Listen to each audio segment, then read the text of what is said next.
To break even, Disney's next live-action Snow White remake has to achieve at least $336 million in revenue. Even though the movie isn't scheduled to release until March of next year, critics have already criticized it for the changes it makes to the 1937 classic that won Walt Disney an honorary Oscar. The main point of contention is the casting of West Side Stories for the title role. Today we're diving into the storm that's brewing over at Disney. They've gone and done it again with a whopping $300 million remake of Snow White, but instead of receiving praise, they're facing criticism from all sides and accusations flying. Rachel Zegler is a Latina actress of Colombian descent. She has faced racist backlash because the character in the original is portrayed as a Caucasian with skin as white as snow. Zegler, 22, caused an outcry by telling Variety that in the remake Snow White will not be saved by the prince, and she won't be dreaming about true love. About racism and sexism, mostly because they're attempting to modernize a narrative from the 1930s. I mean, can you believe it? But it seems like no matter how they turn, someone will have something to say about it. Moreover, there's the casting consideration.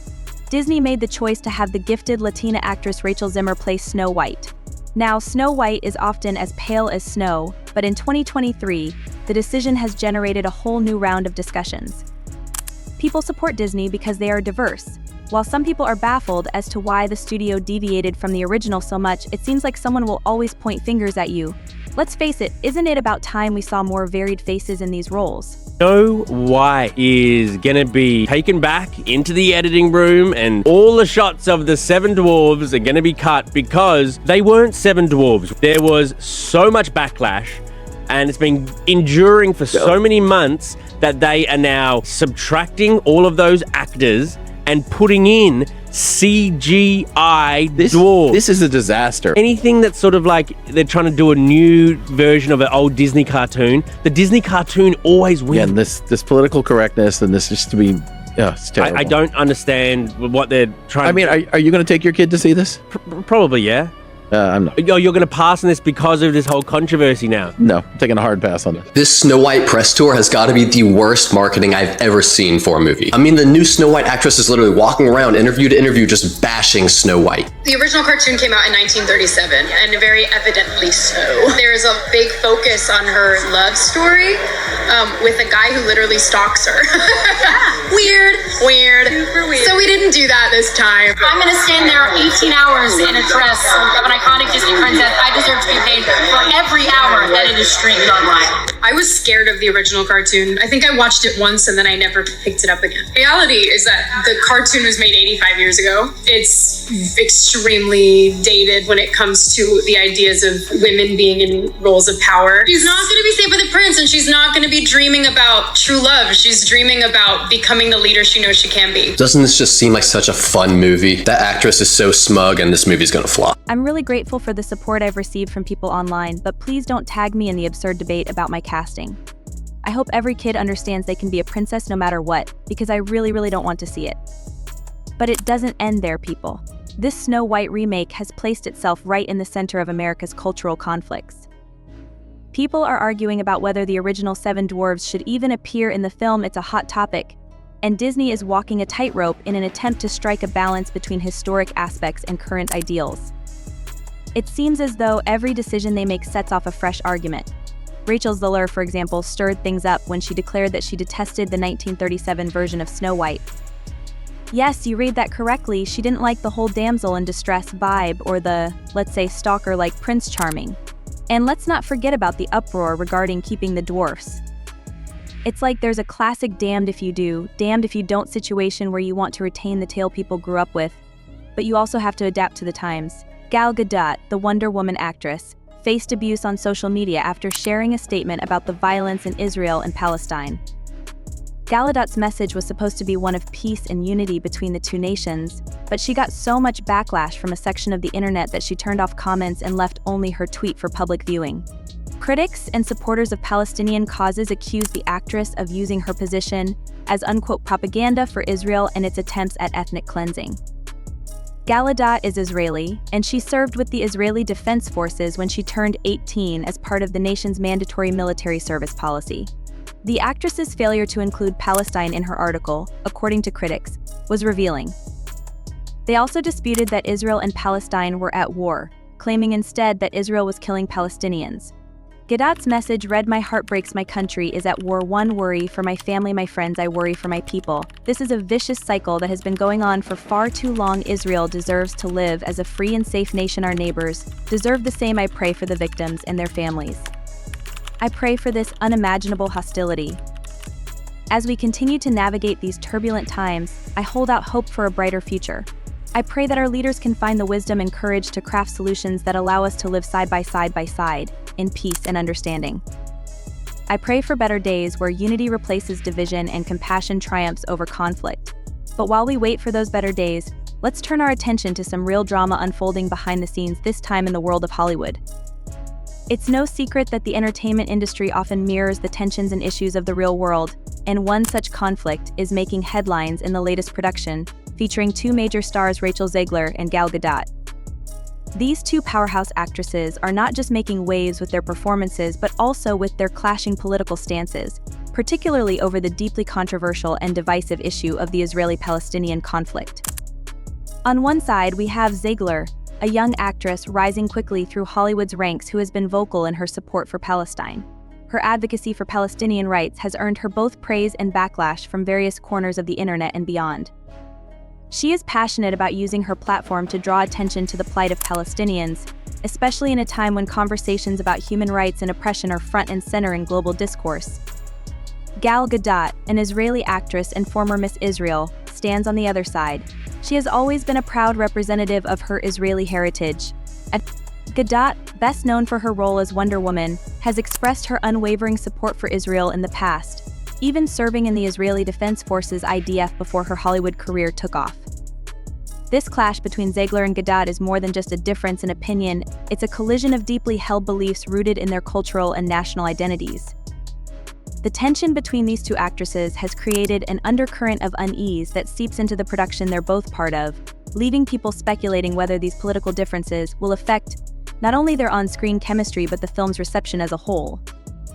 As if the tension between the stars wasn't enough, there's another layer of controversy added by external forces. The Palestinian Campaign for the Academic and Cultural Boycott of Israel (PACBI) has called for a boycott of the film due to Gadot's involvement.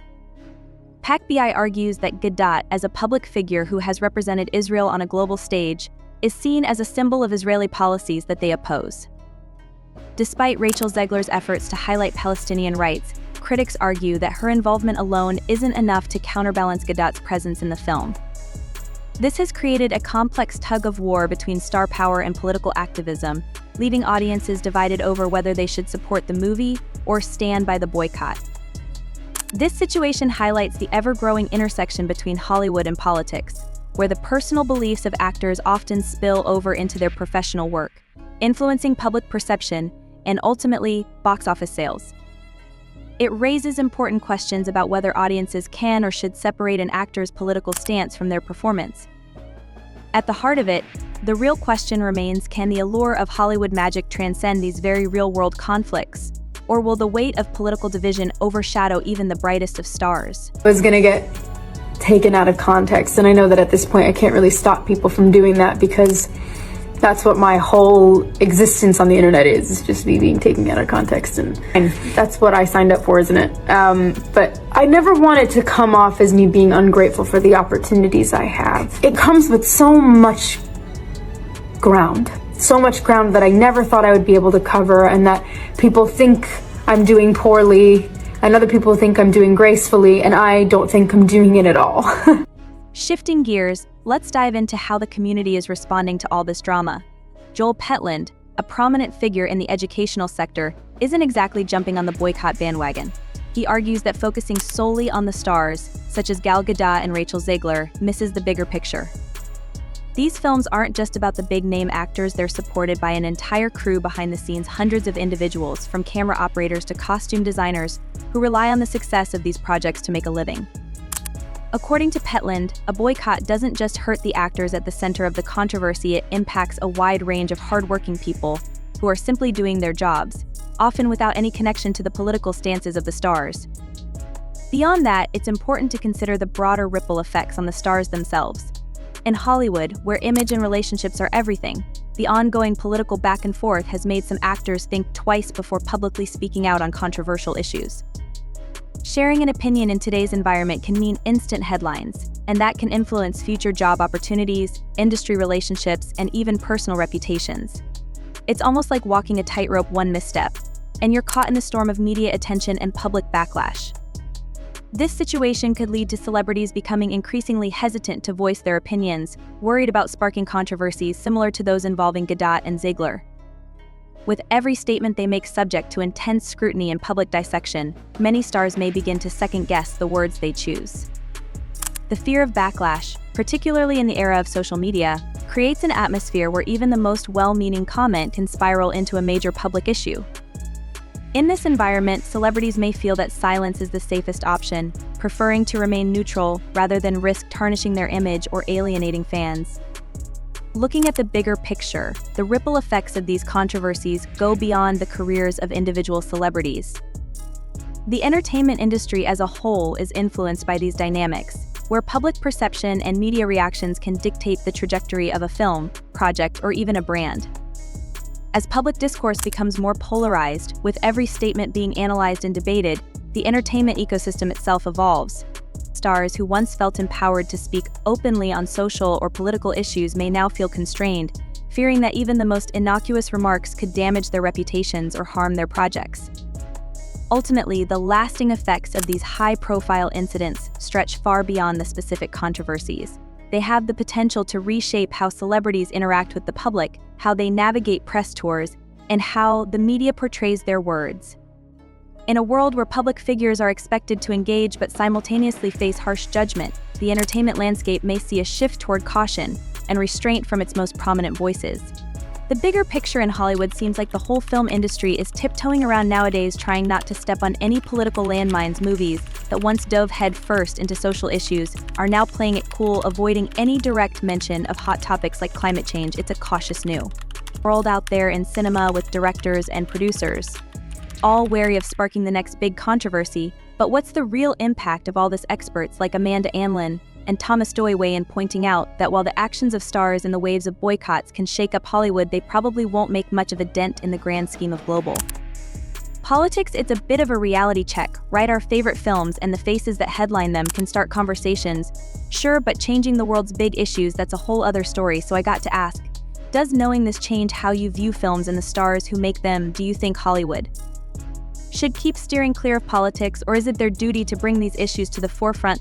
Let's get the discussion going in the comments, and hey, if you enjoyed this breakdown, don't forget to hit that like button and subscribe to Woke Informant for more insights and discussions on everything that's making waves in the world of entertainment. Thanks for watching, and I'll see you in the next video.